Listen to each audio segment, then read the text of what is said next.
Welcome to Sheila Lives Out Loud. I'm Sheila and I'm thrilled you're on this channel. Please click subscribe and hit notifications so you never miss an episode.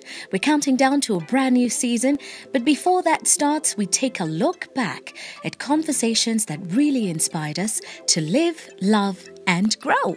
On this episode of My Motivate, Chef Obado Obadoh, an entrepreneur and founder of the Cafe Deli chain of restaurants, takes us to school with the lessons he's learned about the business of life.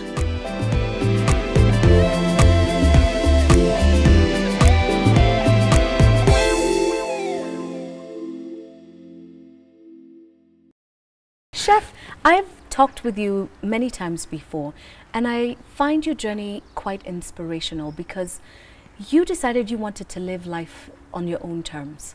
You studied as a chef, you trained with the very best, you even got the job of so many people's dreams, but you walked away. Let's go there. Every time I got a new job, I would get impatient very, very fast. And by the age of 24, I was already a pastry chef, which was unheard of in those days. So I thought myself, was I going to work for the next 20, 30 years in the same position?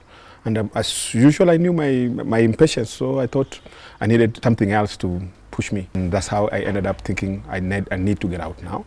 I need to do something for myself. And that is how my dream started. One of the biggest lessons I still working on even today is managing people and understanding what people would want, because we come from different backgrounds and people see things differently. We all, of course, want profit, we want to have a more comfortable life, but the approach is usually very different depending on how people look at when it comes to maintaining standards and creating new ideas. People look at them differently, and that part of managing people is something that I still grapple with even today. The last time I interviewed you, I was listening to your journey and I was thinking to myself, I do want to go into business, I do want to create something, I do want to make something, because I could see myself in so much of what you were saying. And then I went into business, and then I thought to myself, Chef Obado, you did tell me about this part and this part and this part. But I suppose that's the very nature of business. There's certain things that a business will teach you that nobody else can tell you about. I tell people, if you get into a business with your friend, your relative, or anybody you know, don't use the trust. Write things down, because that is what will help you when the time comes when you need to part. And that helped me because we had written things down. And it was a company, so I needed to sell my shares back to them because I had to leave. So whatever little that I managed to get from the sale of the shares is what I started off with. Mm-hmm. And I said, okay, I will start with whatever I have. And I realized that I couldn't do what I had planned to do immediately. So I started as small as I could. But of course I had a dream. I knew exactly where I wanted to go. I knew I was going to put in a lot of work to achieve that dream. And I actually put in so much. I believed from the beginning that referrals are what was going to make me be a brand. So I started working on my product. And that is one thing that I still work on till today. I have a bigger company today. I have more qualified staff. But there's one thing I've refused to let go: product. Mm-hmm. I still work on the product. I make sure that the product is of the highest standards possible. So when I started with that kitchen, I made sure that the product was right, and I was going to be part of it from the beginning of making that product all the way to where it reached the customer. But of course, I needed to also create people who could understand what I wanted. So I started training people immediately, because I knew in the future I would not be able to do everything myself. Mm-hmm. So I started creating trainees to take over. Just in, like we say in business, making the product is the easy part. Selling it is the hard part. Mm-hmm. I was a chef. I wasn't trained in marketing, but I had to learn. Those are things that you learn on the go. So long as you know you have a good product, it becomes very easy to sell. So long as you get the product right, it becomes very, very easy to sell. So I started getting out there to sell to people, and the people who got the product actually did sell it for me, because I got a lot of referrals, and I still get referrals till today. People still believe Cafe Deli is cake, but Cafe Deli has gone way beyond cake. One of the things that I've learned in business is that it's never about the capital. It's never about just the dream. It's about you believing in this thing that we want to do. So much that you can actually convince anyone to give you money. The idea is you actually have a product, you believe in it so much that when you go and talk to anyone, people are willing to give out money to. Yeah, they can then see it. You are sure that that is going to succeed, because you have to convince yourself, then convince another and another, because it is a business. You're going to have to convince so many other people. Yeah, it's all about convincing people, and really Absolutely. that's the long and short of business, convincing people that this is a good buy, that this is a good bet, that this is a good deal. When we get to start a business, or when we get to start being employed, we are never taught how to manage money. And you get out of college, you get out of school, and you get a job, and at the end of the month, they just give you a salary. And they didn't tell you how much you're supposed to spend on rent, how much you're supposed to save, how much you're supposed to spend on whatever you... So you end up having money and you don't know how to spend it. So some people will spend 80% on entertainment. And then 2 weeks or 1 week down the line, they don't have any monies. So I trained myself from the beginning to start a saving culture. That I started way earlier, even before I was employed. I remember I started at the Norfolk. We used to be given 400 shillings for the whole month. And that was supposed to be our fare. But I used to save 200 shillings. So I used to spend 200 and save 200. So I trained myself to save. And two, I have also learned to pay up my debts. And that has created trust from whoever loans me money and anybody else I've dealt with when it comes to finances. I pay up, and it's a discipline that I've gotten used to. Looking at what you've been able to achieve now, because it was a kitchen, then it was a branch, then it was a second location, and then it was a third location. What's next, Chef?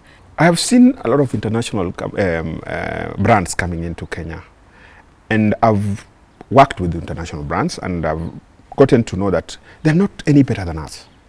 So one thing that I now want to work towards is to create a brand that becomes international. Something that is homegrown, something that we are proud of as Kenyans, and be proud that we are able to compete at the highest level in business. And we are working towards that. We have created a brand that is, the standards are so high that we know at now that those international brands are actually copying from us. And we are happy to know that they are actually copying from us. It's important for somebody to be dreaming, to be up there saying, we need to go in this direction. Here's untapped fields that we need to consider. And if you're not dreaming about the business, then you're down here pambaning. It's wrapping its cords around your neck day by day by day. And at some point, you actually fall off the grid and you quit. True, true. Did you ever want to quit, Chef? Many times, many times. I remember that at one point when we were not doing so well, and a former colleague called me and said, "Okay, you know what? You are one of our very good employees. Would you take this offer? This offer, we are willing to give you 3-4 times what you used to get, and we are willing to go in with your own terms. Tell us you can come in for 2 hours and walk away." And I sat down and I said, "You know what? There's no chance that someone is going to pay me this kind of money, 200,000-300,000 shillings, and ask me to come in for 2 hours. They will demand value for that money. Yeah. So it's not possible that they are going to ask me to come in for 2 hours and let me go. They will demand for more of my time. And since I've put a lot of my time in building a business, I will not quit. I will fight times were hard. And I expect that since you've been in business like myself, you've gone through those hard times. There are times that you do not know how you're going to pay your rent, how you're going to pay your staff. That happens. And you have sleepless nights. Yes. And you know, the staff don't know that. They expect their pay at the end of the day. And once they're paid, nobody's going to ask you, did you pay your rent, Sheila, this month? No. Did you pay electricity? And you can't even have these conversations with them either. Absolutely. Because again, you started this race, so you're responsible for it. Good Lord, Chef, the lessons that I have learned and the lessons that I'm hearing from you, this is such a precious conversation. You do realize we must continue with this again. It cannot end in one sitting. I agree. Do you agree? I agree. I totally agree. I mean, these are things that we all will go through as entrepreneurs. We all agree that we need to learn from each other. And some of the lessons that we learn from each other are priceless. They're not in the books. You will not go and read a book and it tells you everything that you need to do. I don't think a book is going to tell you that you need to respect your staff to a level where you respect their opinion, even when their opinions are not what you thought. Right. This thing comes with power. It comes with a lot of power, and you have all of a sudden become like a god in that place. But are you able to come down to a level where you can listen to them and get their negative opinion and still treat it well? Finally, I would like us to look at one more aspect of business and life lessons: competition, and especially copying. We are living in a society where if one person comes up with a certain business and it seems to be working, everybody decides we're going to do the same thing. And I know for sure you have seen your share of copycats. Yes, absolutely. How do you rise above that? How do you still, you know, keep running and keep killing it and keep starring in the sky? That's so easy. Full of people saying, but I've also got the same shine. No, actually that's very easy, because you have the dream. You are the one who understands where you are taking that thing. If someone copies, they will copy and they will reach a point where they will not go beyond what they copied, because they will always have to wait for you to do something for them to copy, because they don't understand the whole thing. So it's usually very easy. You stick to your game, understand where you're going, don't get distracted, just move on.